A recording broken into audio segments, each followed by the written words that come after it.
an Unspoiled Network podcast. This is Spoil Me, covering Immortal Great Souls Book 1, Bastion, chapters 6, 7, and 8. In these chapters, we find out that where we're going to be thrown is basically like hell. It's like the underworld. But apparently, you can get out. It's just a real question where you end up. Welcome to Spoil Me.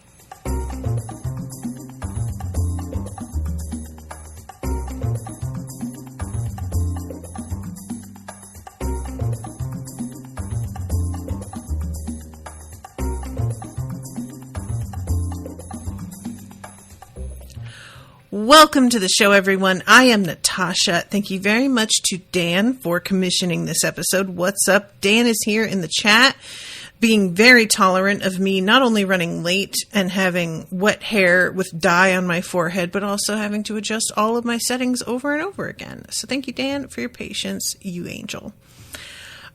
These chapters are absolutely wild because you don't really get any answer. And I know you warned me about this, Dan. Dan had said last episode, this author, like every time he answers a question, it just makes you ask a different question. And that is very much my experience with these chapters. There is no real explanation of who Scorio is. And I'm going to be honest about this thing, guys, that I'm going to probably do while I'm recording. This artwork, this cover artwork, with the name Bastion over it, has, before I started reading, had it driven into my head that the character I'm looking at is the main character whose name is Bastion. And so in my head, I keep calling him Bastion, even though he is Scorio, and I know this. It's just going to take some time before the impression that I got from the cover is worn away. And I apologize if I call him Bastion at one point and y'all are just like, what the fuck is she talking about? That's why. My bad. And I, caught myself here just now calling him, like, about to say Bastion out loud and being like, oh girl, don't do it. So Scorio, we had him get gripped up at the very end of chapter 5, and I was thinking that we would get an explanation of how a person allegedly with his reputation could even wind up in this program that was described to us. And we don't get that at all. The first thing that happens is Scorio just immediately being like, I don't know what that even means. And the Chancellor is looking at him and is just like, yeah, we don't need you to know what it means. That has nothing to do with it. The Archspire told us the thing that we need to know. Whether you know, who gives a shit? So, and then he says, remove this filth to a holding cell below.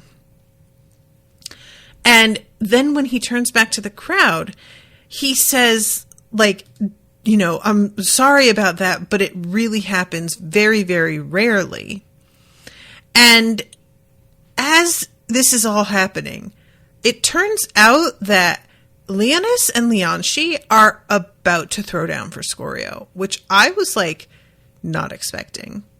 I really did think that they were just going to be like, oh wow, who was I working with? And instead, this like gauntlet that they went through seems to have bonded them so strongly that even though they don't really know what's going on here either, they are very much out here, like, standing up for him and being like, there's clearly a mistake. What are you guys doing? And considering the fact that, like, when they were together, Scorio said something about how he would give Leonis his neck if he could. And Leonis is like, I almost believe you. And that he was about to just go first ahead of Lianshi and risk himself. It makes sense that for the two of them, what they saw of his character is not matching up with the atrocities that he has been accused of here. And I had to really sort of like stop for a moment and ask myself, is the gauntlet that they went through enough to have bound them to the point that they would really be willing to risk the displeasure of the people in this room? I'm sort of torn on that. On the one hand, what they went through was like a life or death situation, or so it seemed to them at the time. And that kind of like intense trauma will bond people faster than anything. But also, it does feel like, because they have no memories of anything else, this is all they've known. These are the only people that they have known in their lives up to this point. So I kind of feel like that completely changes the game. You know, there isn't a point of view that I can put myself in where I really grasp that and what it would be like to not remember anything else. The thing that I'm kind of caught on here, and it may be because of the fact that Scorio is supposed to have done these terrible things. When the previous people put their hand on the Archspire and seemed to get infused with like memories and knowledge, there was a sense of them getting their own memories back. Scorio doesn't have that. And I'm assuming, correct me if I'm wrong, if you're allowed to correct me. I don't know if that's just giving something away at this point. But the way that the powers have been described in this, like, magical sort of sense that we have heard from the last chapters, it seemed as if the memories that you recover help you with being able to access magic. And so my assumption is that if somebody turns out to be on the red list, their memories don't get restored in the same way. That it's just, you know, that's the sort of thing that takes you a step closer to getting your power, and they don't fucking want that, so they don't let you have those memories, is what I'm assuming. Okay. Dan says they definitely don't get their memories back. Okay, then I was really misunderstanding, because, like, the expressions on their faces and their reactions to stuff, it felt very much like they were sort of being reminded of who they were, and that was why they were being, like, it was being announced to the audience and everything, kind of, okay, this is the file they're downloading about this person. Do you know what I'm saying? So I guess I'm misunderstanding how, like, is it that they're actually getting granted magic and that's coming through the Archspire? And if so, how did their, like, guys, I just have a whole lot of questions here, because the thing that I keep coming back to is, if they're doing something with these, like, baddies, it's gotta be in a way that profits them somehow. I don't see that these people are just being, like, thrown in this weird hole and left there for no reason but to get them out of the way. Because why wouldn't you execute them? And why wouldn't you just make a regular jail? Like, the way it's set up feels like there's something more going on here. But I do not know what that even looks like. So anyway, I'm just sort of, like, rambling around here, but it's interesting. I had just been so solid on my interpretation that they were getting memories back, that since that's not what's happening, that really changes a lot of the other things that I was sort of thinking were happening here. So Scorio says, "I didn't do anything." "Even so," said woman, voice matter of fact. And I couldn't help but laugh at just "even so." She's not trying to argue that he did do the thing. And later on, this is the main, like, through line, is when he continues to say, how am I getting punished for something I don't even remember doing? She just straight up is like, because life's not fair. And there's no attempt to rationalize this. There's no attempt to justify it. It's really just kind of like, because our system is kind of fucked and you're getting fucked by it, and that's what happens. And I kind of appreciated that, you know, like, there's something so real about not trying to justify it and just being like, I'm not wasting my breath explaining to you. You're not worth it. I don't have time or interest. It just makes a lot of sense. Dan says, yeah, I can't spoil anything. Just got to keep reading. You're very disoriented at the start of this book. It reflects what Scorio was feeling too. Okay, gotcha. So Leonis, like, he's kind of coming forward acting like he's going to throw hands. And Lianshi is over here and is sort of like just uncertain, standing there like she wants to do something, but she isn't really sure what that will be. And I love how this woman tells Lianshi, there's nothing you can do to stop this. And Lianshi just says, still have to try, which is genuinely brave.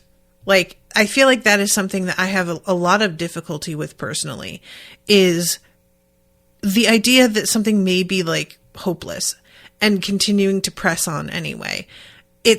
I tend to be like that because I am a perpetual optimist in a lot of ways, but there are times like this where if I were in Lianshi's position, seeing how completely outmatched I was by the people around me, I definitely wouldn't bother, because I would just be like, what am I going to do? There is no way I'm helping him through this. Like, they'll flatten me. And going for it anyway, I mean, to a point, what does she have to lose? I don't even know what the penalty would be, you know? So she tries to like start basically a fist fight, and this instructor just holds her hand out, and it says Lianshi immediately withered, collapsing to the ground as if under immense pressure, shaking and fighting the whole way till she was pressed to the ground under an invisible load. And it says, relax, said the imperious instructor. She'll be fine. What did you do to her? Barked Scorio. You'll never have the chance to learn, said the instructor. On they marched. And I just really felt like that was just kind of badass of Lianshi. It sucks that she got completely pwned like that. That is embarrassing and humiliating. But that's just real, as she puts it, loyalty, you know? She's like, I appreciate it. It's great that you're loyal, but you're being loyal to the wrong one. So this is when the Chancellor says, apologies, this happens but rarely, and when it does, it's best to move quickly and remove the stain. The odds of another red-listed soul appearing amongst you is vanishingly small, so please relax. You have nothing to worry about. In due time, you'll learn about what just took place and the necessity of our actions. But for now, let us remain focused on the Revelator and your own successes. And that was another thing that I thought was interesting, is that he is basically promising everybody, like, it'll all be explained to you soon. You'll get it. Well, I won't say soon. I said soon because that's like what I wish were true, but he actually says in due time, which implies it'll be a while before they get it. So he gets marched out, and they're in this like really gorgeous area. It's like a courtyard, like, you know, in the center of this huge building with these high ceilings. And when he's asking questions like, where are we going? What's the red list? And I love this. You can tell me that much. I could, but I won't. Now be quiet or I'll break your arm. Something about the instructor's tone convinced Scorio she wasn't bluffing, so he clenched his jaw and decided to wait for an opportunity to break free. And they turn this corner, and there are a couple of men who are in uniform, and they get an expression on their face when they see the woman escorting him. And I wasn't sure if it was like just that she is a high-ranking person, and so it's intimidating that she's here, if it's that she's super hot, and they're just like, oh, dang, look at this. It may be a combo of the two, but there's something about her playful voice here, easy men, that I was sort of like, this feels like flirting, you know? I don't know. Can we be of assistance? I think I can handle a char, she replied, and escorted him down the steps.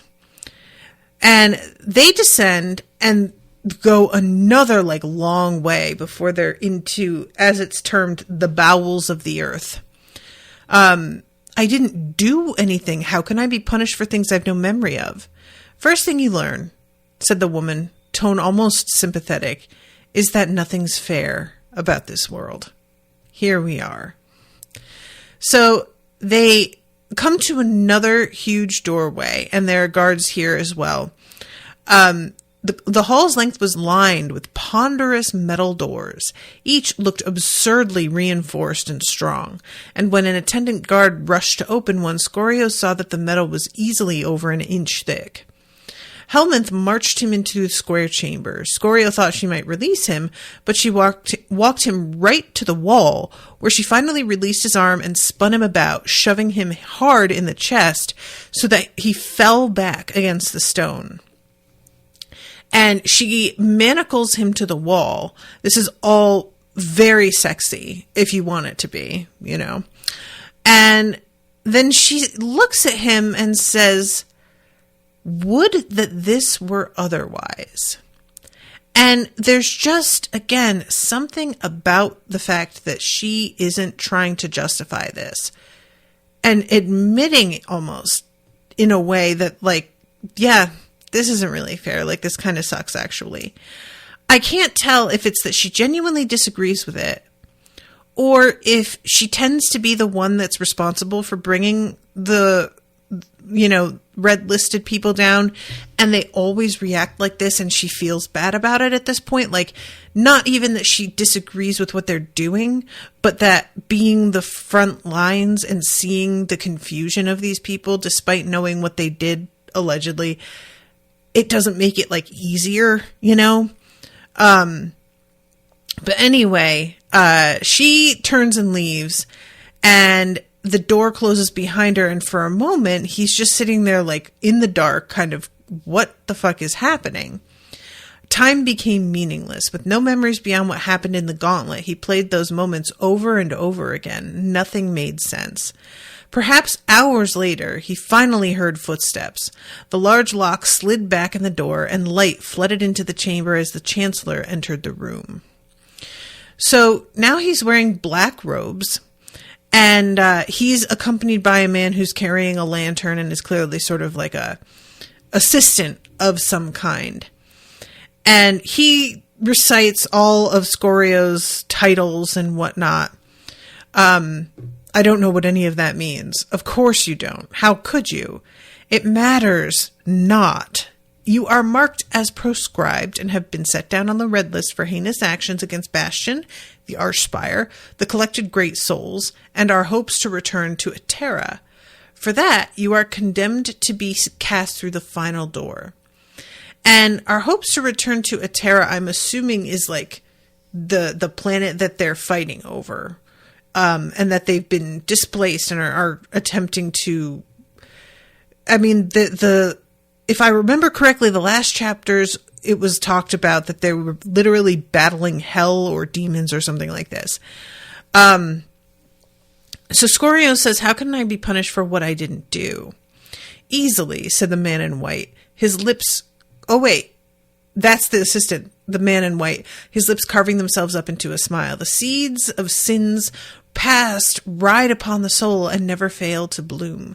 It takes particularly terrible crimes to make the red list, and given your titles, you must have accomplished them without much effort." "This is ridiculous. Release me."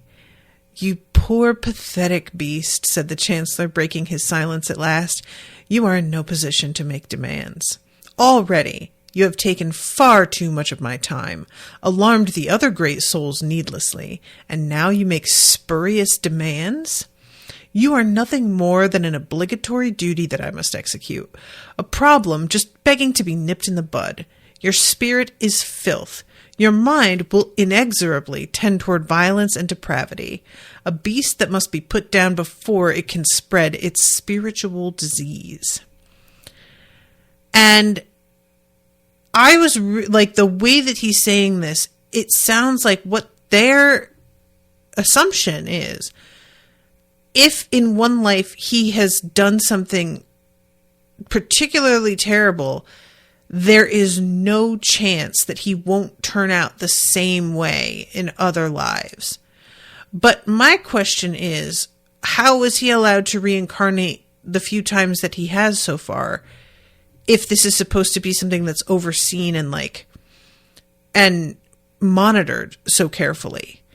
And then he goes on to say, great souls like you are the reason we've yet to anoint an infernarch, that we failed to realize our destiny and sacrificed in vain for almost 1,000 years. Your crimes, if I could be bothered to look them up, would no doubt surprise even my jaded mind. So I don't know what an infernarch is, but that sounds like somebody who rules over the damned demons. What, like, infernal is what I always think of, and that is a weird title for the alleged good guys to have. So I have to be misunderstanding this. And why would people like he be getting in the way of that? What would cause this issue to begin with? So finally, I simply hope you haven't already corrupted those poor souls who joined you in your gauntlet run. I'll have to watch them carefully for signs of weakness, but you, filthy, wretched, traitorous scum that you are, you will pay for inconveniencing me. And he puts his hand on Scorio's chest, and it seems pulls out that rock that he felt at his core when he was searching for some extra source of power while in the gauntlet. And it's weakens him considerably. Later on, there's a mention of just a feeling of being less than he was. And he falls once the Chancellor removes his hand, but the Chancellor says, I shall take that as payment. So whatever it is that he did is apparently leveling him up somehow, which feels rude.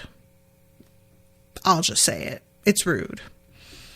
So then Praximar, who's he's the man in charge, right? Because I'm trying to see if they ever name the guy in white. I don't think so.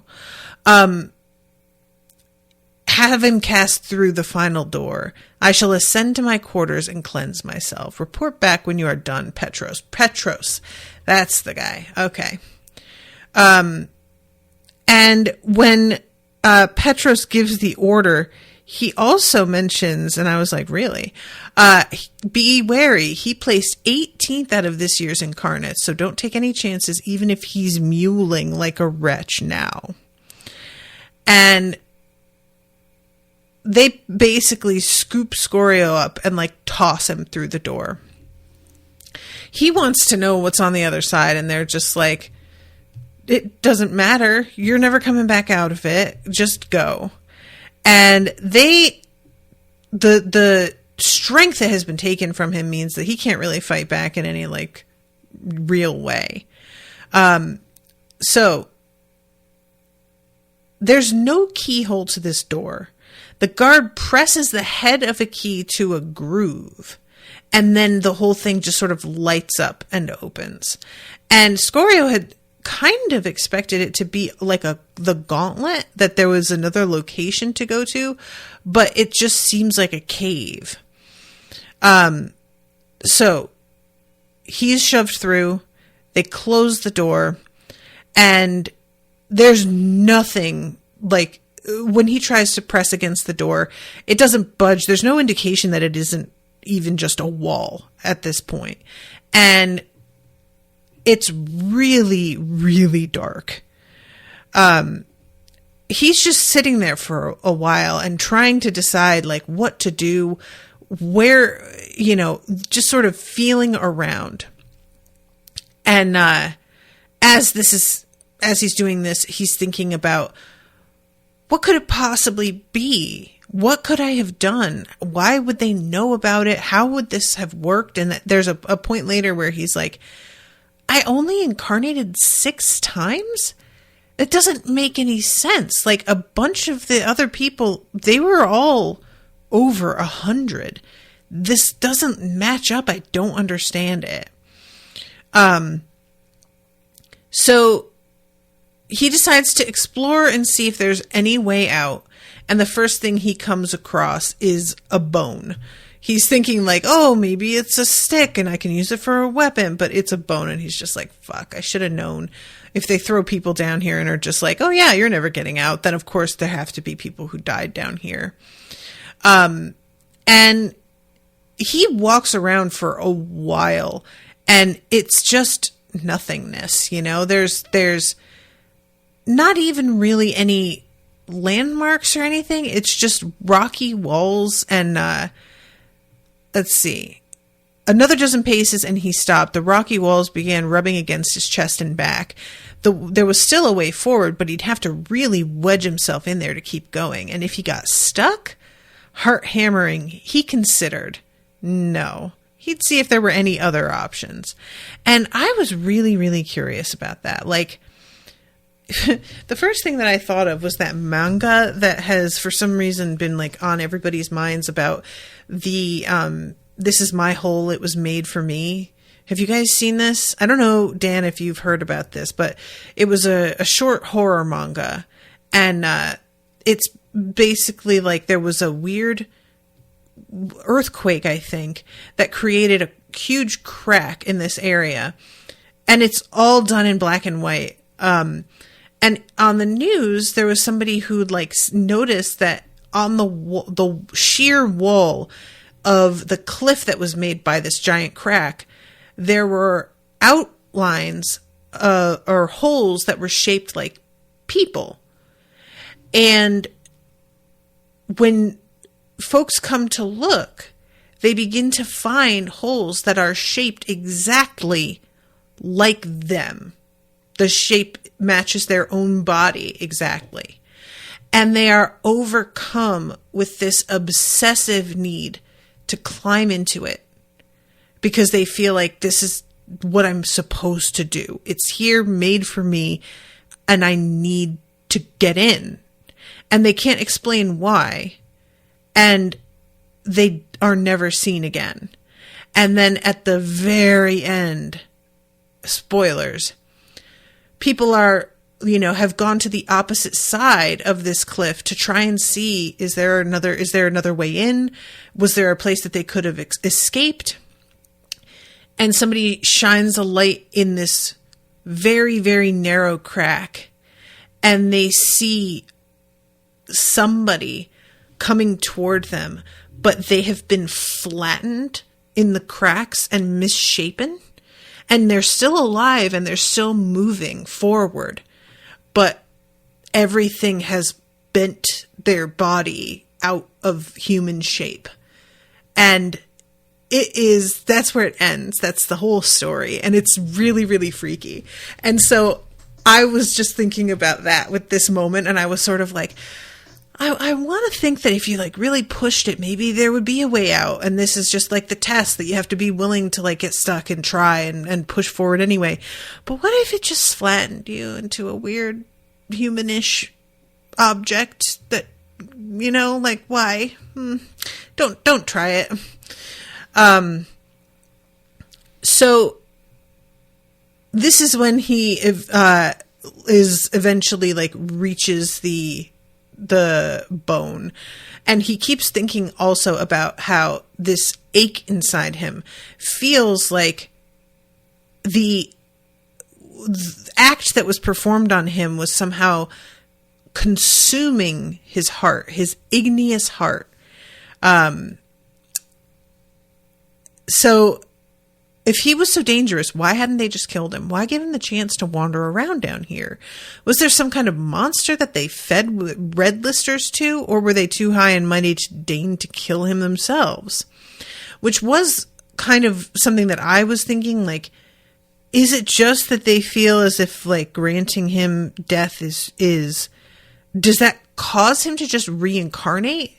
And so they can't kill them? But there's bones down here, so, like, people do die, so that really doesn't make sense.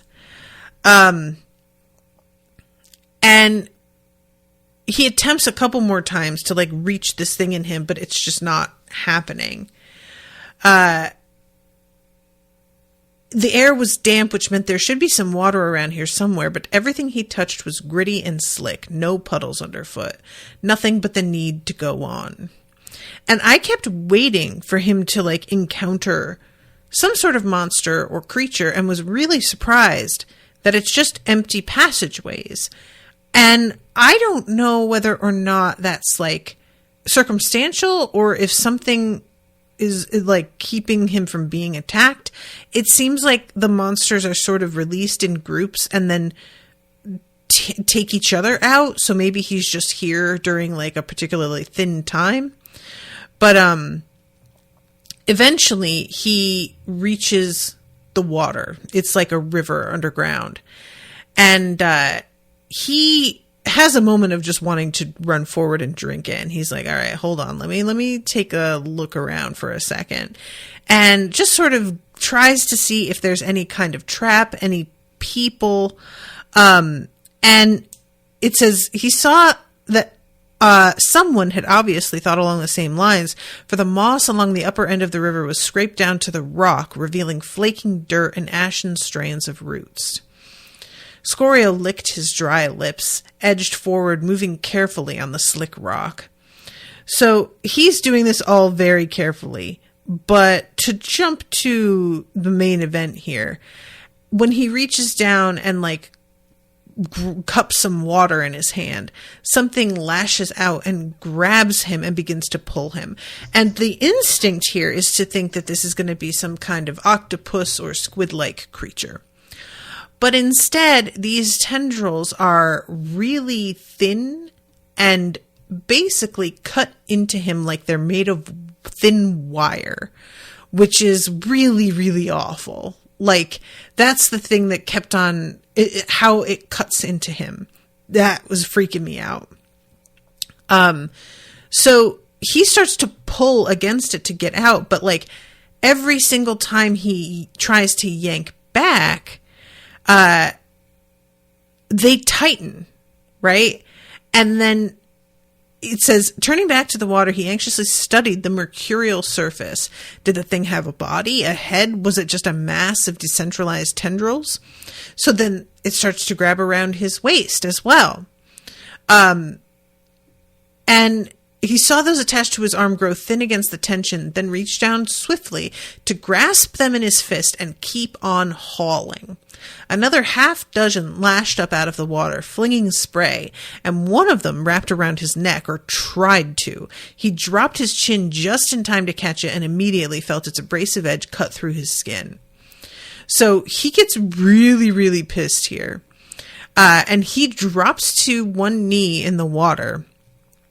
He felt something rough and soft like a sponge wrapped in sandpaper and wrested it out of the water. He couldn't tell what he was holding, but it was horrific.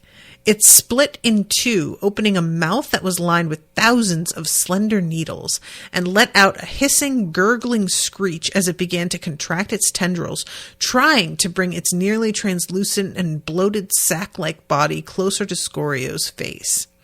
So it's basically like what I kept thinking of was jellyfish. But like a jellyfish that has a mouth like, I guess I was going to say like a squid, but those have beaks, don't they? I don't know what the inside looks like though. Maybe they're teeth inside beyond the beak. I don't think like I've ever looked into that. I kind of don't want to. I think I'm good. The skin was surprisingly thick, and there was no internal resistance against which he could work. The water washed over his head, and he felt the tendrils binding his limbs together, pulling his legs tight, bringing his elbows to his ribs. And finally, he's like, you know what? Fuck this. And he sticks his hand into its mouth to crush its innards from within. The creature spasmed and released him, the tendrils all uncurling at once, but still Scorio kept kneading and pounding at it. Hundreds of needle-like teeth sank into his wrist as it bit at him, but he refused to stop, a perverse, bloody-minded desire filling him, controlling him. And I was like, oh, did it? Did a bloody-minded desire fill and control you, Scorio? Does that feel familiar, like that anger you were feeling before? Is this possibly related to what you were accused of, Scorio? Anyway, the gelatinous mass in his hand had gone still. Its formerly clear interior now a clouded mass with what looked like hundreds of slender threads hanging from its side into the water. And he's about to toss this, and then he stops and he's like, oh boy, I haven't found anything I can eat. I may have to eat this thing. Let me think about it. And he chucks it onto the shore, but is looking at his wrist, and it is just really, really bad. And there comes a point later where it's clear that shit's going to kill him if he doesn't get it taken care of. But yeah, the idea of like reaching into it, I would literally never. I'm so sorry. I know that would wind up with me dead anyway, so it's not better, but that's the kind of balls that it takes to just like keep going into that crack in the wall. You know, like you just got to decide you're going to go straight for it. And I just don't move like that. I wish I did sometimes. I do. But mostly I don't. So finally he goes and drinks some water. His body felt lethargic, a dull, abused thing. And it was strangely soothing to just sit and stare at the glowing moss, to enjoy how its soft azure luminescence was being reflected back up onto it from the stream below. And he falls asleep here, and then he wakes up to hear some people talking. And they're trying to decide whether or not he's dead. And the first thing the woman says is, what do you think, strong enough to open the door? And the guy is like, well, maybe, you know, he's a little bit battered, but perhaps. And then this guy, when he comes up, it says he was short, stocky, his face framed by a square-cut beard, a rough cap on his head. There'd been a reincarnation cycle just now? Yes. I didn't pass muster, something about a red list. The man scoffed. You and me both. My name's Havert. Come on. Careful crossing the water. Lashers frequent this spot. Yeah, I know. I killed one before taking a nap. Good on you. You get bit? On the wrist. You wouldn't happen to know how to treat it. That we do, though nothing down here's free. And there's a moment where they're like looking at him, and he has to say, last thing I'm looking for is trouble, and sort of reassure him. But all I could think was like, the dude has nothing. He's just been tossed in here, has no idea. I just don't feel like he's somebody that you've got to worry about, guys. You know, he hasn't had anything to eat since he's got down here. He's only just had some water. He's very badly injured. Them being like wary of him, I guess you would be, but also I couldn't help but think you guys are the ones that he should be wary of. Like, there are two of you. You know the terrain, the creatures. He's not the threat, really, you know? So this girl is short. She's got greasy brown hair and freckles. And she has like the vibe of somebody who is anxious and kind of wanting to run off and flee. They ask how long he's been in here, and he's like, I really don't know. Maybe a few hours or like half a day. The Warren will do that to you. You're lucky to have found the bright stream, though, and to have had the wits to sit and wait. Wasn't much of a decision after the lasher. Fair enough, but fortune will carry you just as far as wit and good looks if you don't lean on it too hard. So they have a little bit of a conversation here about how long they've been down. And there's a guy named Salamander who apparently has been down here 5 years. And there's a real sort of like implication that this dude is kind of beginning to lose it a little bit. And when we meet him, it's clear, like, yeah, his personality is changing. He's the one who's been down here the longest, and it just really seems like it's doing a number on him. So they talk then about the brass door. Once a month, it's open to let in fresh hell.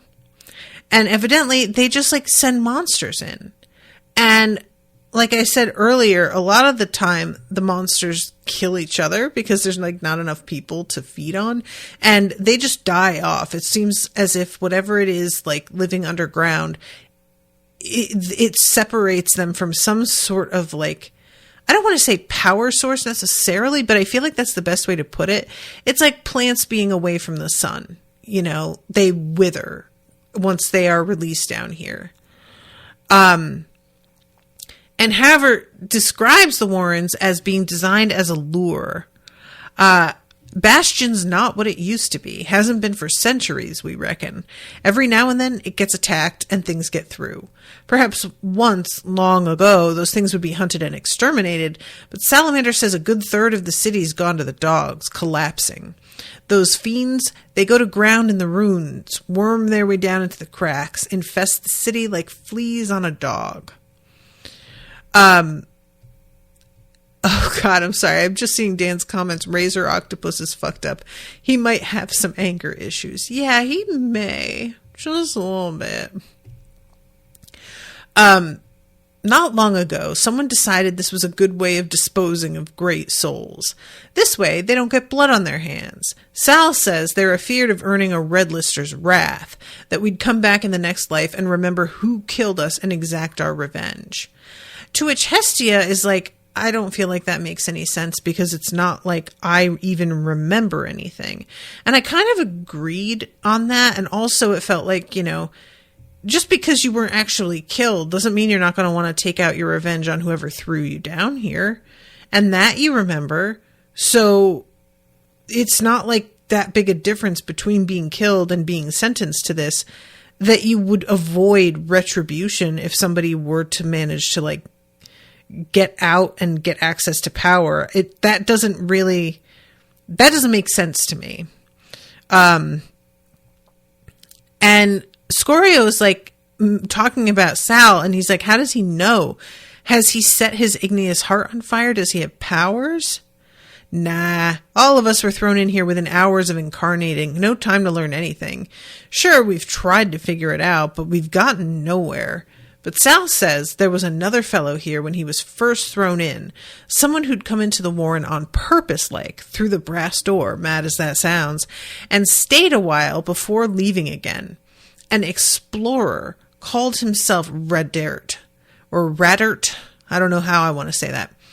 Explicated to Sal a bunch of things and said he'd come back one day for him soon. Never did, said Hestia. Not yet, at any rate, Haver sniffed loudly, and Sal's grown tired of waiting. So, eventually, we get to meet Sal. And this dude is very, like, there's something almost theatrical about him. It feels like he wants to be a sort of, like, Fagin character almost, but everybody around him is also a grown-up and not falling for his shit the way that children would.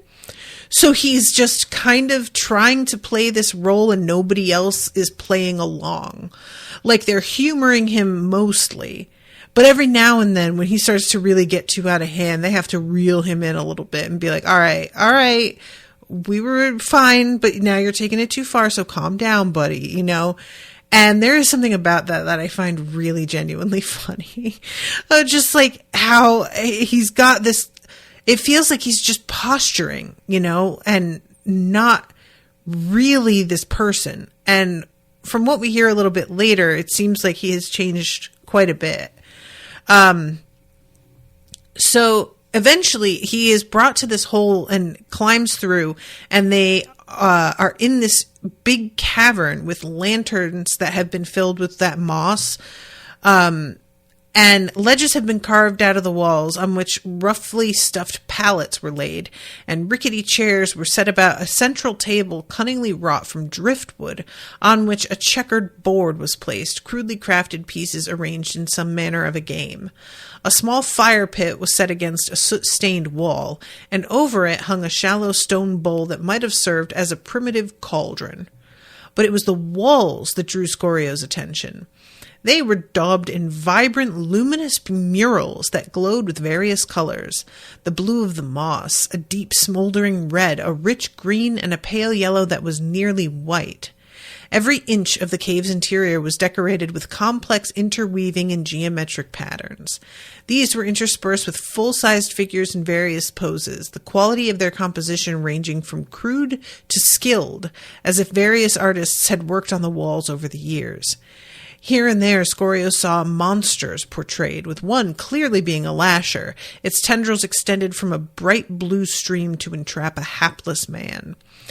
And this is the kind of thing that I imagine, like, in person, what it would look like. And I feel as if I could see this being designed in such a way that it could be beautiful and sort of magical looking, or it could look really fucking creepy and not friendly at all, and it's a very subjective thing whether something is like creepy or fun or welcoming or not. And I am really interested in like how somebody would depict this. It's just the sort of thing that like the context would change how you saw it as well. Like if you're familiar with the people and the things that did it, it may make you feel differently about it. But it just sort of, I don't, the thing that I was thinking about with this was Night Country, which was the fourth season of True Detective on HBO. I really enjoyed that season. And there is one part where you're in this woman's daughter's room and she has drawn all over her walls. And clearly this is like artwork that she cares about, that she did herself, that means something to her. And it looks almost like it's all just done in regular ballpoint pen or something. But out of context, if I were to walk into that room and see that artwork, it looked so creepy to me. It wasn't until I saw her daughter in the room and sort of understood the vibe of her daughter that I was like, oh, okay, now it doesn't seem quite so creepy because I get who she is and why she chose this aesthetic a little bit more.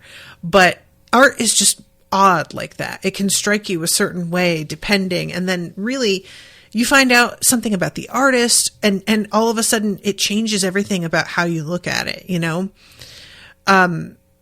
it's just, I can't remember the name of the artist, somebody really famous, so people are going to be yelling at me. But there are these really famous paintings of French ballerinas, like really young girls.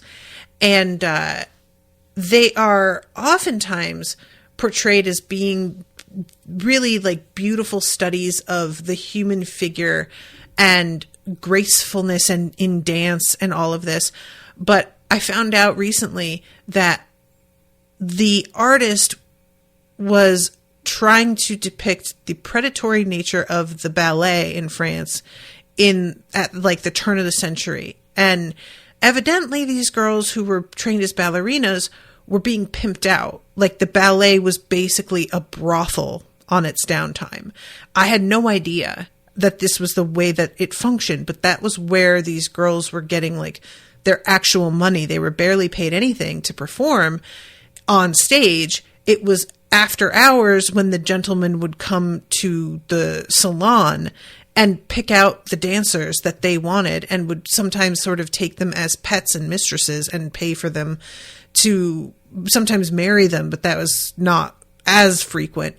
And so this artwork that looks really beautiful and sort of ethereal, once you are in this other context, it takes on a sinister tone, and you begin to notice that in the background of a lot of these paintings, these girls are in the forefront in their tutus and at the bar, but then you'll see off stage, there's a man in the wings waiting.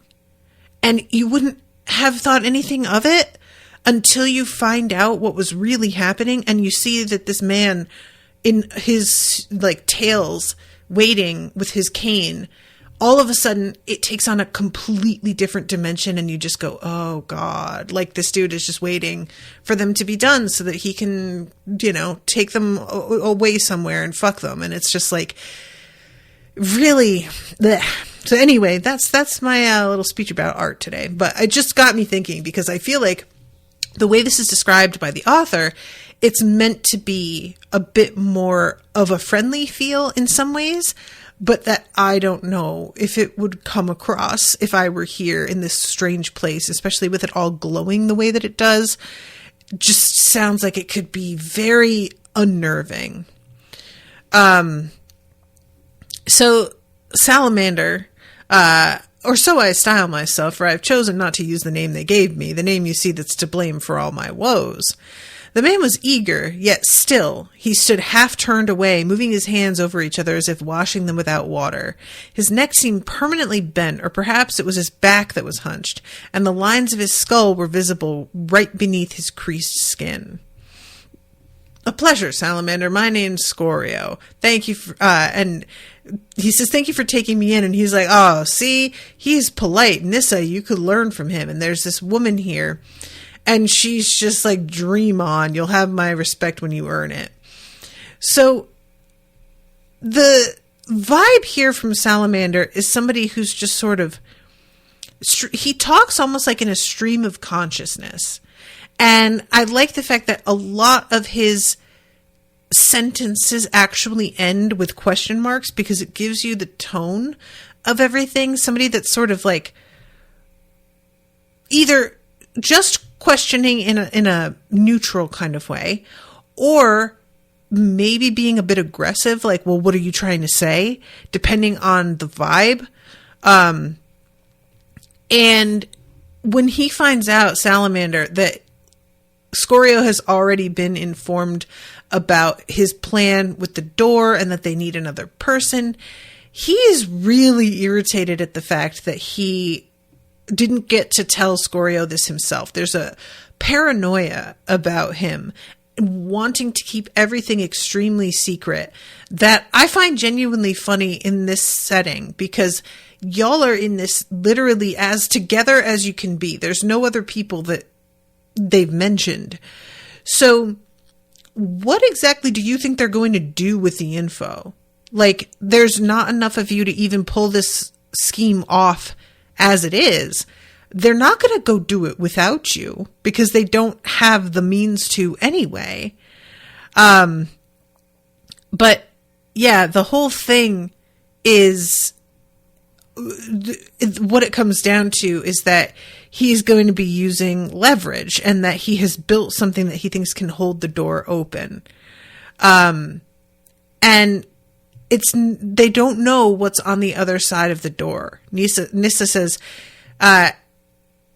but anything's better than sitting in this cave for another year. You've been here but 3, says Sal. You don't have the right to complain till it's been at least 4. 1 is plenty, said Hestia, voice almost inaudible. My gums bleed. My strength is almost gone. Havert sighed and plonked down next to her. And if I have to eat stewed mushrooms and rock beetle for another year, I'll accidentally forget to close the cavern door. And Scorio's like, all right, well, count me in. I'll definitely help, but I'm kind of fucked up here, so I'm going to need to rest. And this is so... Sal immediately, bite? Is that why you're perspiring? I thought you were shy or overwrought. You're lying, said Nissa. You knew he was infected. Why would he lie about this? For what reason? Like, again, with him just keeping information to himself, feeling like there's a threat of some kind. The threat is where you are, not the other people. I don't think. Like, I haven't seen any evidence of that. But basically, what it is he's going to give Scorio concentrated lasher poison. And it's gotten mixed with like herbs and stuff. And he's like, this will take care of you, but it's going to be very unpleasant. As the way he puts it is like most things in life, it'll be worse before it gets better, which was kind of a sermon, to be honest. So he drinks this poison down and almost throws up. He manages to like hold it down though, because it's pointed out that if you vomit it up, it's just going to go to waste. Like you've got to actually keep it in your system or it's not going to do anything. And here's the part where they talk about Radert the missing. Something happened, said Sal, darting angry looks at them both. He swore he'd come back, and he would have if he could. You'll see. When we get out, I'm sure we'll find out the why of it.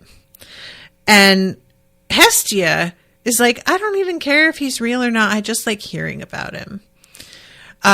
When she says magical toys, Scorio was like, what toys? And immediately Sal just says, none of your business. And Haver is like, oh, I'm going to tell him. A magical bridge that could reach the sky when you spoke the right word. An enchanted piece of chalk that drew invisible walls. Silence, snarled Sal, whipping around, his eyes gleaming. A rod that once activated couldn't be moved by all the forces in Bastion and Hell, said Hestia dreamily, leaning back on both arms. That is privileged information! Sal rose to his feet, his whole frame shaking in rage. I shared it with you under the strictest confidence. Scorio's one of us now, said Haver, placing the cheroot between his lips and inhaling rapidly over and over again till the tip began to burn cherry red. And that was my vibe. It was just like, guys, you're all in this together. You're part, like, there's no us and them in here. There's only 5 of you. Like, come on. So eventually, Scorio goes down for the count, and when he wakes up, the fever has broken, his wrist isn't swollen up anymore, and his like punctures have scabbed, and he's able to move, and it's clear that the danger of this thing going septic has passed. And finally, they have the talk about doing this thing with trying to get the brass door open. So they're going to try this tonight, and I really enjoy the fact that all of this has been pretty much in place before Scorio got here, and all it was a lack of manpower that kept them from trying it to begin with. It would be very easy to write this story as like everybody just sat around until Scorio arrived, and he was the one who came up with the idea of how to like open the door and escape, and it would be completely his idea as this like unusually intelligent, resourceful character in the midst of a bunch of fucking dimwits. And I really like the fact that they just haven't done it yet because they need another person, but they are smart enough to have begun to structure this before he gets here. And, you know, that it's not just the main character always responsible for everything, because God, that gets so boring. So they have some talk again about like what's beyond the door. And they're talking about this. It's Scorio and, who is it that he's talking to here? Sorry, I'm trying to find the spot because it keeps saying she, but I don't see her name, whether it's Nissa or Hestia. I'm sorry, guys. I'm just trying to, because it's like, I had to go back quite a ways. It's just a lot of she, and her name isn't like stated again. Nissa. It's Nissa. God, yeah. He doesn't say Nissa again for like paragraphs and paragraphs. How odd. I mean, you know, there's nothing that says he has to, but usually an author will use a person's name to sort of cement who it is throughout the conversation, and he just doesn't here. And it's so odd to notice that. So for a while they walked in silence, Nissa taking the turns without hesitation, but then she glanced back at him. What were you accused of by the Archspire? And he tells her, and she's like, oh yeah, I was merely the flayer of men. I've thought about it a lot. Why did I flay men? How many must I have flayed to become known for it? Who gave me that name? Did I choose it? Or was it thrust upon me by my enemies? And I really loved all of those questions because I would also be wondering that. And this is when she says, it was just me and Sal for 2 years at first. He wasn't quite so himself yet at that point. But by the time Hestia and Havert showed up, I was about ready to find my own corner of the Warren. They helped a lot, but there's only so much folks with no past can talk about before running out of conversation. Only so much speculating about the same things you can do before you begin to hate the sound of your voice.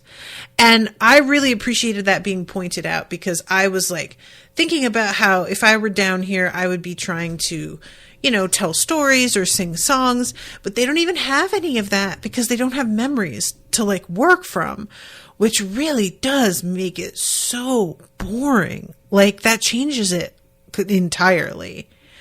You know what's the worst thing I found down here? And this is really chilling.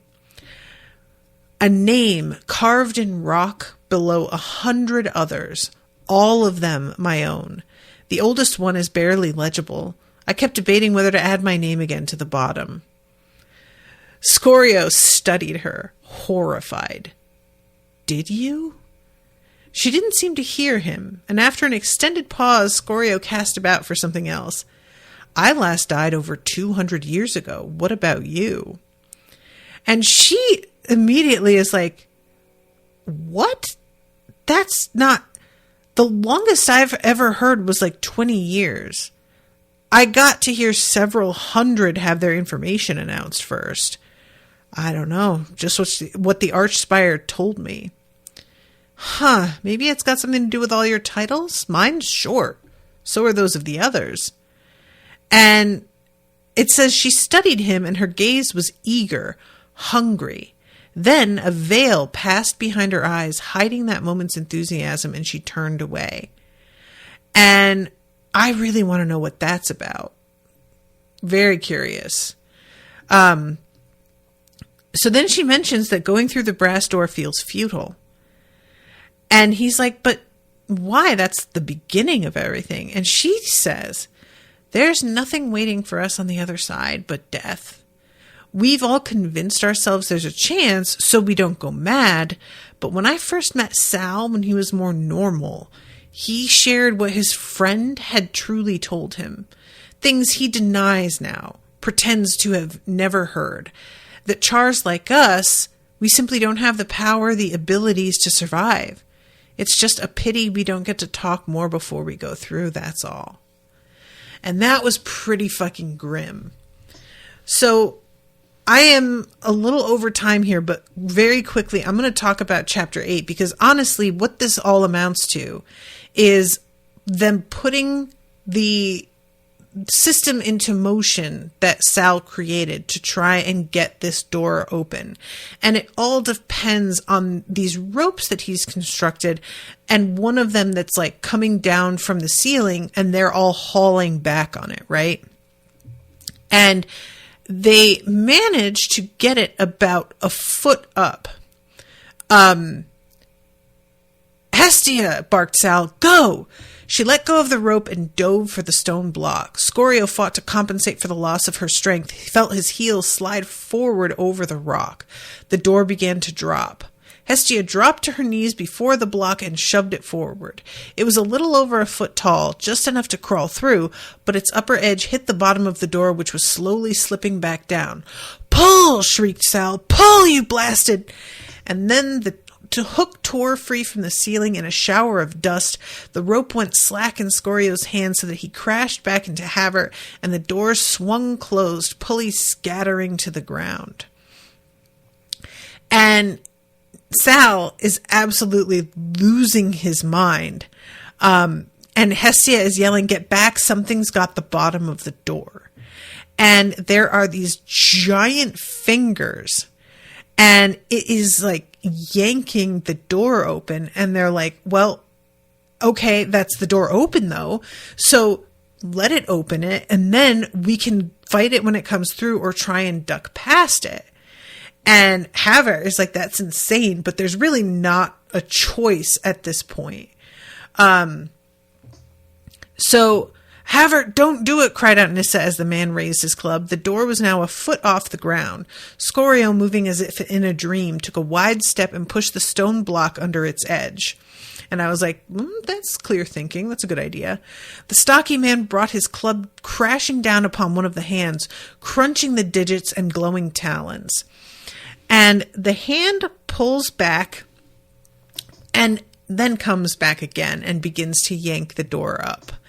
Havert raised his club, his face scrunched into a knot of determination and fear. Then he sagged, dropping bonelessly to the ground, and Scorio saw Nissa standing behind him, clutching her own club, its head gleaming wetly in the moss light. And Nissa is just like, I couldn't let him do this. Like, she is determined to try and find a way out of this. If it's getting past this monster, then so be it. So it begins to come in. It's really, really terrifying looking. And Hestia is trying to pull Havert out of the way because he can't defend himself against this thing. Scorio let out a wordless cry of defiance and raced in, knowing it was madness to do so, and swung his club as hard as he could at the monster's knee. The second his blow connected, he threw himself forward into a rough dive, narrowly evading a clawed hand nearly 2 feet across as it came slicing through the air at where he'd stood. So this monster picks Havert up from the ground and just bites him in half. Bites him in fucking half, which I was just like, oh my God, I just didn't expect that brutal a death. I thought it was going to be much more like, well, maybe he'll be okay, and then maybe he dies later, but this was just such a decisive, like, sudden, terrible death. Scorio is yelling for Hestia to get the hell out of here. Meanwhile, Nissa is like making her way towards the door. He caught a glimpse of the other woman pushing herself back with her heels, staring up, mouth agape in horror. The monster released the door and stepped fully into the cave, closing the distance between them. Scorio had no time to react, no time to make a conscious decision. The huge door began to close with utter finality. He lunged back into the cave and leaped, swinging the club with all his strength to bring it whistling over and around the boulder-like shoulder to crack into the monster's temple. The beast felt the blow, its head jerking aside, and opened its mouth to roar, pieces of Havert tumbling out. Oh my God. That is so gross. To fall wetly to the ground. I mean, really? Really? So the door falls, but the rock is there to hold it open. And he's yelling for Hestia to, like, go through. He took 3 long strides and dove under the door, slid most of the way across, then scrabbled the rest of the way through, only to realize that Hestia was trapped, fingers clawing at the stone floor as she tried to disentangle herself from her pack. She tried to dive through sideways while wearing it, but had gotten stuck. And she's just like, oh my God, I can't. And he turns around and he sees that, like, she is, the strap is, like, almost torn off and that she'll just about be able to make it. Then her eyes opened wide as her whole body jerked, and Scorio barely had time to let go before she was ripped out screaming from under the door and disappeared. He heard Hestia's scream cut short, which is truly awful. Then a burning purple claw reached under the rim of the door, took hold, and began to lift it open. And at this point, Scorio is like, oh Jesus, oh Jesus, okay. And he just gets up and fucking sprints. Has no idea where he's going. He doesn't have a pack. He has no supplies of any kind. And I just think it's really funny that things wind up with the monster being, like, inside and him being on the out, like, I just really like that there's one monster and that it goes all the way in with them, so that if he hadn't put that rock, if he slid through and then pulled the rock with him, it could have been just trapped in there. But my assumption is the door is so heavy that it's holding it in place, and the rock, he wouldn't be able to move it at this point. But yeah, so that's a pretty fucking crazy section here. And I don't know if Sal is going to make it out, because he's just out here trying to avoid this monster. And if it's trying to follow Scorio out, it's possible Sal will get out eventually, because he's the only one alive as far as I remember. Like he was still alive when this all went down. So I'm really curious what he's going to do. But who knows? Maybe the thing killed Sal in there. I don't think so, though. I feel like we would have known. But yeah, okay. I'm over time, so I have to wrap this up. But it was really, I liked these chapters a lot. And just no idea where Scorio is heading now. So very interested to see that. All right. Thanks so much, everybody, for listening. Thank you again, Dan, for commissioning this. Appreciate you a lot. And until next time, toodaloo, motherfuckers.